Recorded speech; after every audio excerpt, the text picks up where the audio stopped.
महाराष्ट्राचा धान्य वाघ शिवसेना पक्षप्रमुख महाराष्ट्राचे कुटुंब प्रमुख आदरणीय उद्धव साहेब ठाकरे साहेबांचा शिवसेनेचा वाघ आला।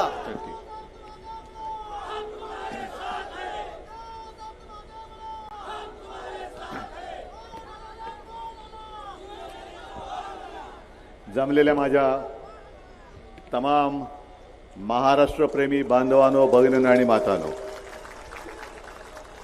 आहोत ना रे सगळे आपण महाराष्ट्रप्रेमी, हो की नाही? जरा जोरात बोला।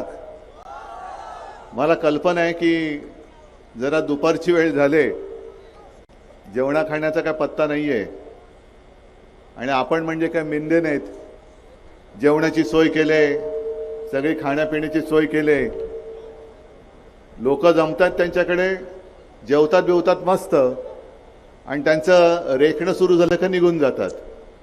पण इथे माझ्याकडे तसा एकही माणूस नाहीये, सगळेजण आपणहून आलेत।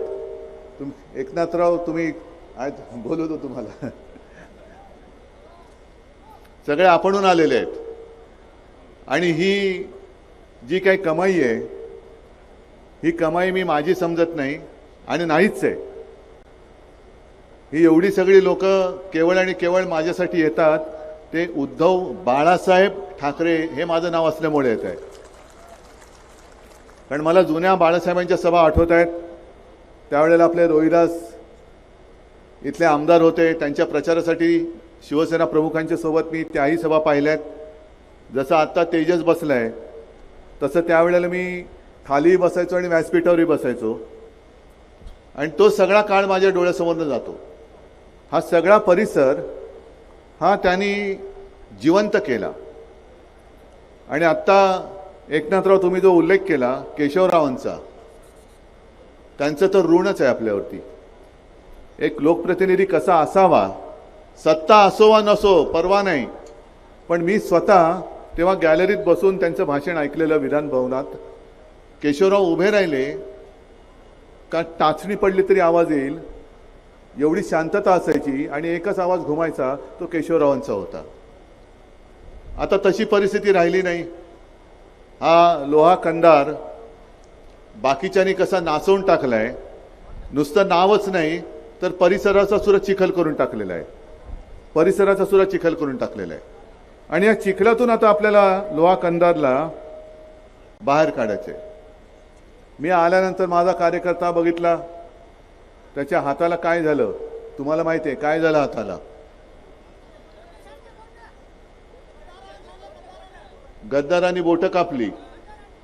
मनात आणलं तर गद्दार जागेवर नाही ठेवणार, आत्ता मुळासकट उपटून टाकीन त्याला, मुळासकट उकडून टाकीन गद्दाराला। पण एकदा काय ते सगळ्यांनी ठरवलं पाहिजे, एक तर राज्यामध्ये कायदा आणि सुव्यवस्था खरंच नांदत असेल तर ज्यांनी हल्ला केला त्यांच्यावरती कारवाई झाली पाहिजे आणि नसेल तर पोलीस बाजूला ठेवा, आम्ही बघतो कोण आमच्या अंगावर चालून येतो। पण हा आताताईपणा अजून तरी आम्ही केलेला नाहीये, याचा अर्थ आम्ही काही शंड आहोत अशातला भाग नाहीये। आम्ही केवळ जनतेमध्ये कुठेतरी अस्थिरता निर्माण होऊ नये म्हणून गप्प बसलोय। पण यापुढे माझ्या शिवसैनिकाच्या केसाला हात लागला तर तो हात जागेवर राहणार नाही, हे पोलिसांनी सुद्धा लक्षात ठेवावं। कारण शिवसेना प्रमुखांची जी शिकवण आहे की स्वतःहून कोणावरती वार करायचा नाही, पण जर कोणी वार करायला आला तर तो हात जागेवर ठेवायचा नाही, त्याला शिवसैनिक म्हणतात। आणि ही शिवसेनेची शिकवण, शिवसेना प्रमुखांची शिकवण घेऊन आम्ही पुढे निघालेलो आहोत। जे हे मिंदे आणि गद्दार आहेत, माझ्यावरती जे आरोप करतात की बाळासाहेबांचे विचार यांनी सोडले, विचार नाही सोडलेले, विचार हाच आहे, अजूनही तोच आहे माझा विचार। निवडणूक लढायची असेल, अरे लढायचं असेल तर मर्दासारखं लढा, नामर्दासारखं लढू नका। एक तर सगळे ईडी, इन्कम टॅक्स, सीबीआय, त्याच्यामध्ये नंतर पोलीस, यांना बरोबर घेऊन म्हणजे आपली महाविकास आघाडी आहे, सोबत इकडे काँग्रेसचे झेंडे आहेत, राष्ट्रवादीचे झेंडे आहेत, सगळे आपले मित्रपक्ष आहेत, हे मित्रपक्ष आहेत आणि त्यांची जी युती आहे त्या युतीमध्ये कोण आहे? ईडी, इन्कम टॅक्स, सीबीआय सगळ्यांची युती झाली. कसले मर्द तुम्ही? आमच्या शिवसैनिकांना छळायचं, त्यांच्यावरती केसेस टाकायच्या, माझ्या पदाधिकाऱ्यांना तडीपार करायचं. अरे या 20 तारखेला अख्खा महाराष्ट्र तुम्हाला तिघांनाही तडीपार करून टाकणारे, महाराष्ट्रातून गेट आउट, चले जाओ. या तडीपाऱ्या नुसत्या माझ्या कार्यकर्त्यांवरती लावू नका. उद्याचं सरकार आहे आमचं असणार आहे. पोलीस यंत्रणा सुद्धा आमच्याकडेच असणार आहे. आणि जर मग ती यंत्रणा आम्ही तुमच्या मागे लावली तर सुरतेला सुद्धा तुम्हाला पलटा येणार नाही. एकदा जाऊन ढोकळा खाऊन आलेला आहात. यावेळेला पहिला सुरतेचा काय, सगळेच रस्ते बंद करून टाकीन तुमचे मी. आम्ही दया दाखवली याचा अर्थ आम्ही काही नामर्द आहोत अशातला भाग नाही. निवडणूक एक तर लढायची, मी म्हटलं तसं मर्दासारखं मैदानात या, पण सगळी यंत्रणा वापरायची. आता सुद्धा मला एकनाथ पवारांनी चिठ्ठी दिली की एकनाथ पवार नावाचा आणखीन एक डमी माणूस तू निर्माण केलेला आहे. अहो यांचं सगळंच डमी आहे. शिवसेना सुद्धा चोरली. मला वाटत होतं की माझ्या पक्षाचं नाव चोरलं, माझ्या वडिलांचा फोटो चोरला, निशाणी चोरली, पण एकनाथ पवार नाव सुद्धा चोरलं. आणि या चोरांच्या हातामध्ये तुम्ही तुमचं आयुष्य देणार आहात, गद्दारांच्या हातात देणार आहात, भ्रष्टाचारांच्या हातात देणार आहात. आज इथले खासदार मला आता तेच सांगत होते की साहेब, लातूरमध्ये शिवसैनिकांनी खूप मेहनत केली, नांदेडमध्ये सुद्धा केली. मला आज वसंतरावांची सुद्धा आठवण येते, कारण वसंतरावांची आणि माझी भेट तशी जास्त काळ अशी नव्हती झाली. मी इथे आलो होतो हिंगोलीमध्ये, तेव्हा वसंतरावांनी मला विचारलं सभा मिळेल का. म्हटलं सभा देणं कठीण आहे, आपण पाहिजे तर प्रेस कॉन्फरन्स घेऊ. मला म्हणाले काय हरकत नाही.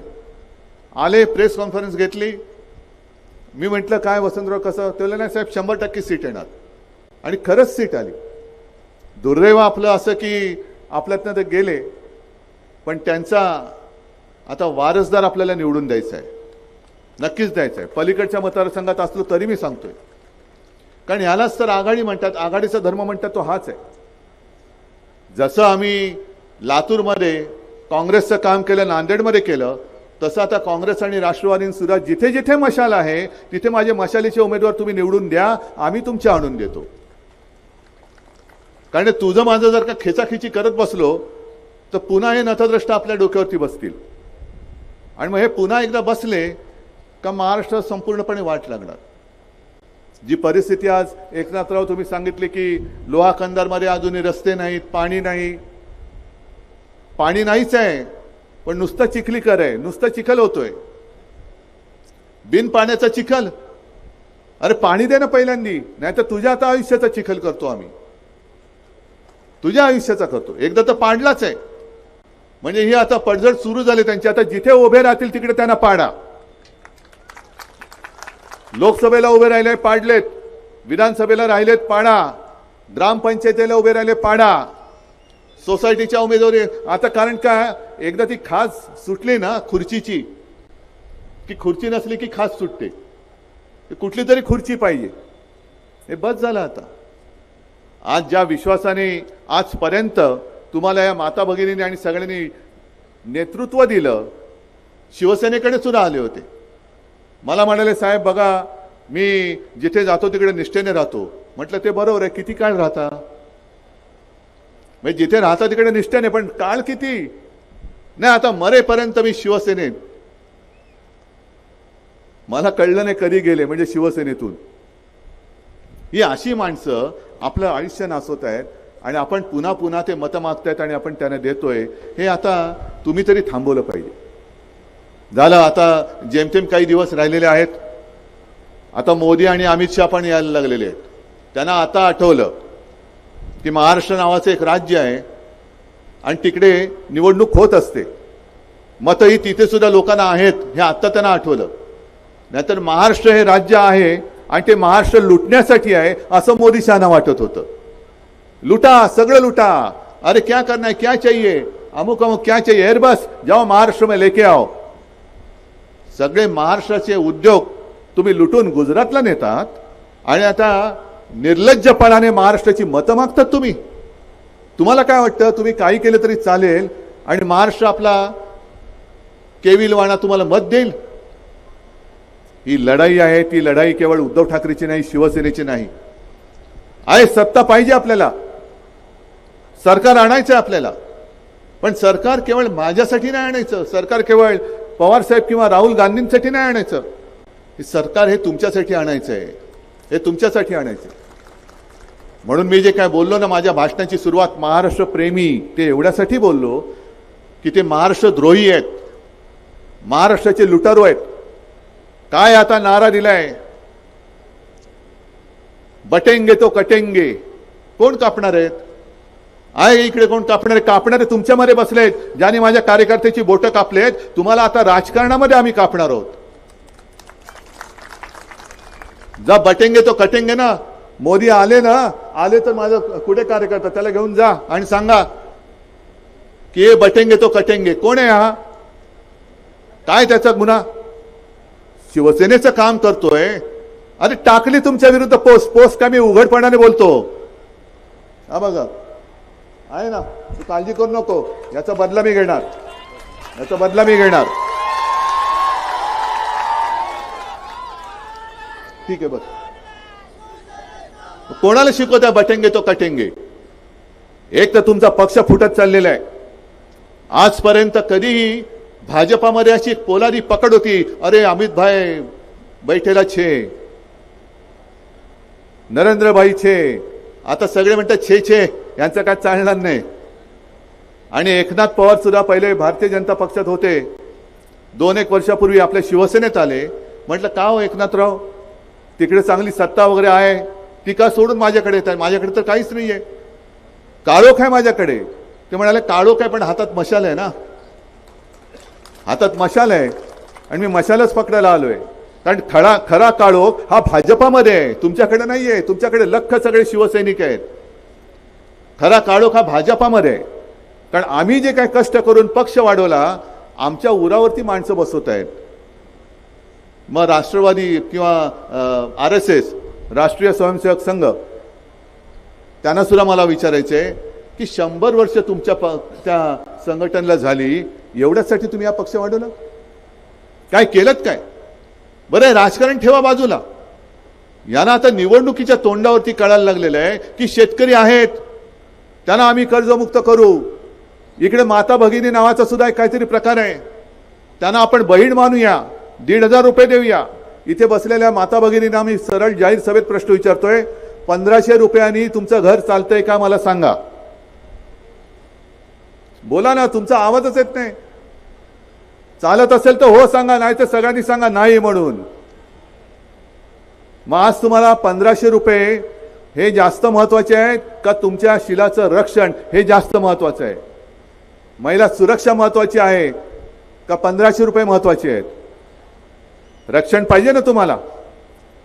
आपण तर आपलं सरकार आल्यानंतर महिलांना 1500 नव्हे 3000 रुपये देणार आहोत. महाराष्ट्रामध्ये जशी पोलीस स्टेशन्स आहेत जिकडे महिला पुरुष शिपाई पण आहेत, अधिकारी पण आहेत, पण अनेकदा असं होतं का महिला गेल्यानंतर तक्रार नेमकी करायची कोणाकडे आणि ती तक्रार घेतली जात नाही वेळेमध्ये.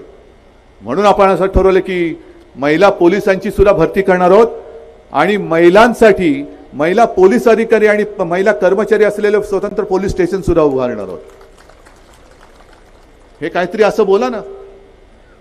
शेतकऱ्यांना आम्ही कर्जमुक्त करू. अरे मी करून दाखवलं होतं ना कर्जमुक्त, मिळाली होती की नाही कर्जमुक्ती?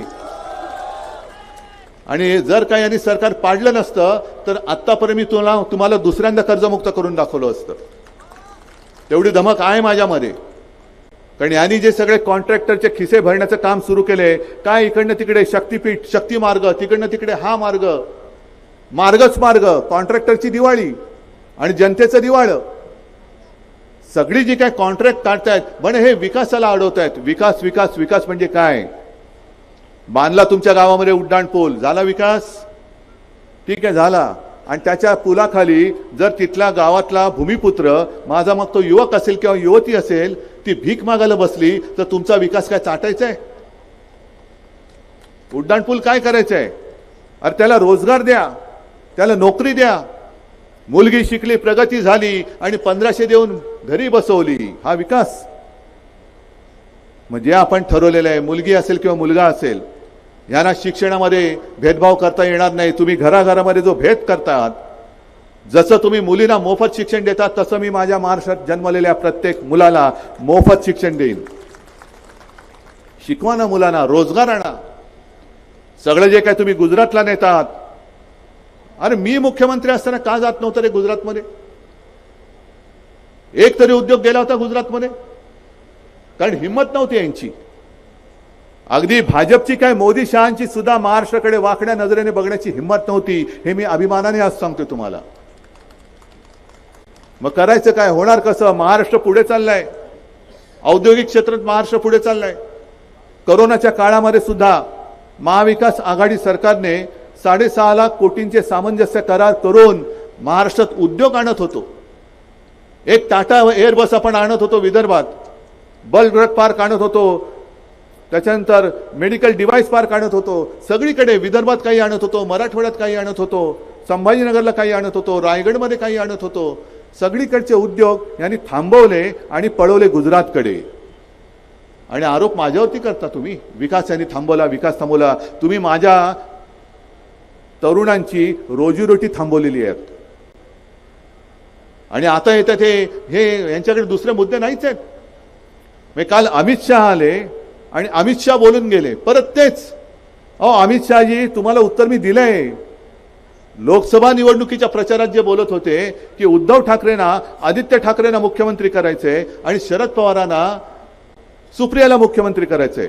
मग ठीक आहे अमित शहा, तुम्ही हृदय तर नाहीच आहे तुम्हाला. ज्याला कशाला मानता त्याच्यावरती हात ठेवून सांगता का की तुमच्या मनामध्ये कुठेतरी पंतप्रधान होण्याची इच्छा नाहीये म्हणून सांगताय? आणि तुम्ही शपथ घेऊन सांगा की कोणी किती जबरदस्ती केली तरी मी पंतप्रधान होणार नाही. बरं, हा तर पुढचा भाग झाला, पण पहिला त्या जय शहाला त्या क्रिकेट बोर्डावरनं खाली उतरवा. क्रिकेट बोर्डाच्या अध्यक्षपदी तो बसला होता ना यांचा पोरगा जय शहा. त्यांनी काही विराट कोहलीचा विक्रम मोडलाय? सगळ्यात जास्त विकेट त्यांनी काढल्यात. मग तो जसा तुमचा बसलाय एका फोनवरनं, काय कर्तृत्व काय? त्याच्यापेक्षा माझा गावातला तरुण जास्त चांगला क्रिकेट खेळतो. माझं आव्हान आहे, जय शहानी इकडे लोहा कंदारला यावं आणि माझ्या या कोणत्याही तरुणाबरोबर त्यांनी बॉलिंग फेस करून दाखवावी किंवा इथल्या बॅट्समनची त्यांनी विकेट काढून दाखवायची. आहे तयार? आव्हान स्वीकारताय? माझं जाहीर आव्हान आहे. बाकी तर विराट कोहली वगैरे सोडून द्या, पण माझ्या साध्या इथल्या गावकऱ्याही तरुणाबरोबर त्यांनी क्रिकेट खेळून दाखवावं. तर मी मानेन की अरे हा केवळ मुंबई किंवा भारताचंच नाही तर जगाचंच नाही, आणखीन पृथ्वीवर शिवाय गुरु बुध शुक्र आणखीन कुठे कुठे क्रिकेट क्लब असतील त्याचा सगळ्याचा अध्यक्ष जय शहाला करा. चला, तयारी माझी. पण स्वतःचं ठेवायचं झाकून आणि आमचं पाहायचं वाकून. अमित शहाजी, जरा मुद्द्याचं बोला, कामाचं बोला. काय तुम्ही आजपर्यंत 10 वर्षामध्ये थापांशिवाय दिलेलं काय? मोदी काल आले होते धुळ्यामध्ये, चांगली सुरुवात केली, कारण महाराष्ट्र त्यांना धुळच चालणार आहे यावेळेला, म्हणून धुळ्यातून सुरुवात केली. आणि त्यांनी आपल्यावर टीका केली की महाविकास आघाडीच्या गाडीला चाकं पण नाहीत आणि ब्रेक पण नाहीयेत. मोदीजी, आमचं सोडून द्या. आमच्याकडे काय काय आणि काय काय नाही हे जनता ठरवेल. हेच आमचं सगळं काही आहे. ही माझी जनता, हेच माझं सगळं काही आहे. पण मोदीजी, तुमच्या गाडीला भ्रष्टाचारांची जी काही चाकं लागलेत ती पहिली बघा. अजित पवार बसवलाय, आपल्या बाजूचे घेतलेत, आणखीन कोण कोण घेतलेत, ज्यांच्यावरती सर्व भ्रष्टाचाराचे आरोप केले ती सगळे भ्रष्टाचारी प्रफुल्ल पटेल सह जो दाऊदच्या माणसाबरोबर ज्यांनी व्यवहार केला हे मोदीजीच बोलले होते. इक्बाल मिर्ची बरोबर. तो तुमच्याकडे आल्यानंतर मिरची गोड झाली. आमच्याकडे होते तर मिरचीचा ठसका लागत होता. आणि प्रफुल्ल पटेल भाजप सोबत गेले तर मिरची गोड झाली लगेच. काय मिरचीचा काय मोरंबा करताय तुम्ही? म्हणजे आमच्याकडे आहेत ते सगळे भ्रष्ट, आमच्याकडे आहेत ते सगळे गुंड, पण तुमच्याकडे आले तर मात्र सगळे साधू संत झाले.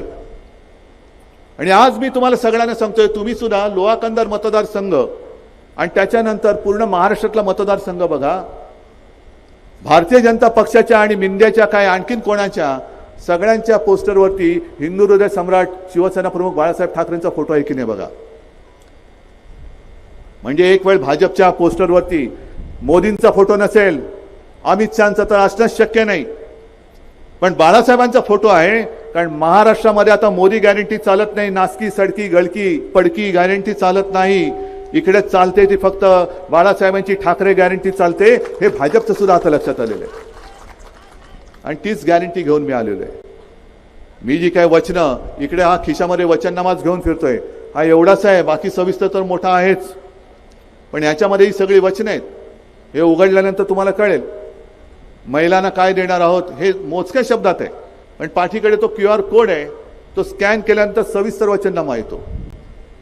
महागाई जी वाढते त्या महागाईवरती इलाज म्हणून शेतकऱ्याचं माझं 1 रुपयाचं सुद्धा नुकसान होऊ न देता 5 जीवनावश्यक वस्तूंचे भाव आपण पुढील 5 वर्ष आपण स्थिर ठेवून दाखवणार म्हणजे दाखवणार. मुलींप्रमाणे मुलांना मोफत शिक्षण देणार. अन्न सुरक्षा ज्यांचं जे काय चाललंय आनंदाचा शिधा. किती जणांना आनंदाचा शिधा मिळालाय? कोणालाच नाही मिळालाय. आणि किती जणांच्या आनंदाच्या शिध्यामध्ये उंदराच्या लेंड्या होत्या? तुमच्या होत्या ना? होता ना? बघा प्रेसवाल्यांनी ते घ्या, नाही तर सगळ्यांना वाटेल मी खोटं बोलतोय. मग तो आनंदाचा शिधा ज्याच्यात उंदराच्या लेंड्या सापडल्या, खूप आनंद झाला ना तुम्हाला? अरे काय म्हणा, शिधा दिला, आनंदी आनंद चहूकडे, उंदराच्या लेंड्या तांदळामध्ये.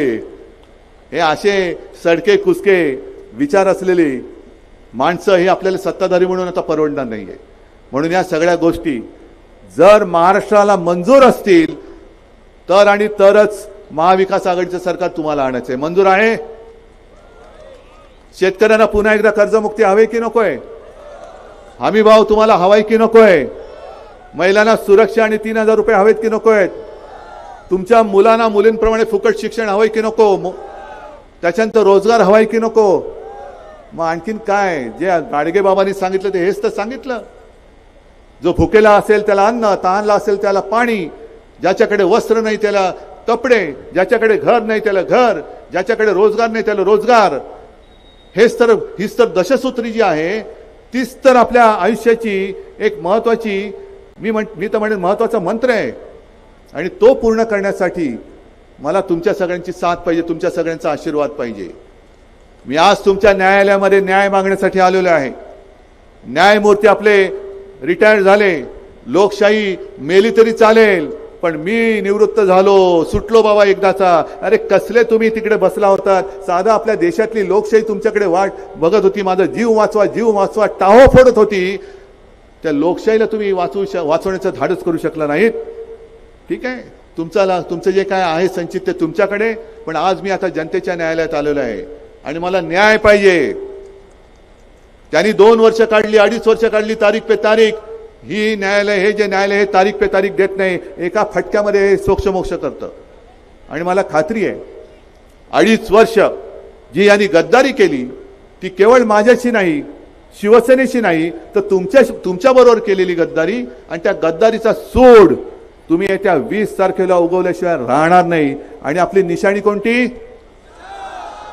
जोरात नक्की. मग जिथे मशाल असेल तिथे मशाल. आणि बाकी सगळे आपले महाविकास आघाडीचे सुद्धा उमेदवार आहेत. प्रामाणिकपणाने एकमेकाचं काम करा आणि प्रामाणिकपणाने महाविकास आघाडीचं म्हणजे महाराष्ट्राच्या जनतेचं सरकार हे महाराष्ट्राच्या विधिमंडळात पाठवा. धन्यवाद. जय हिंद, जय महाराष्ट्र.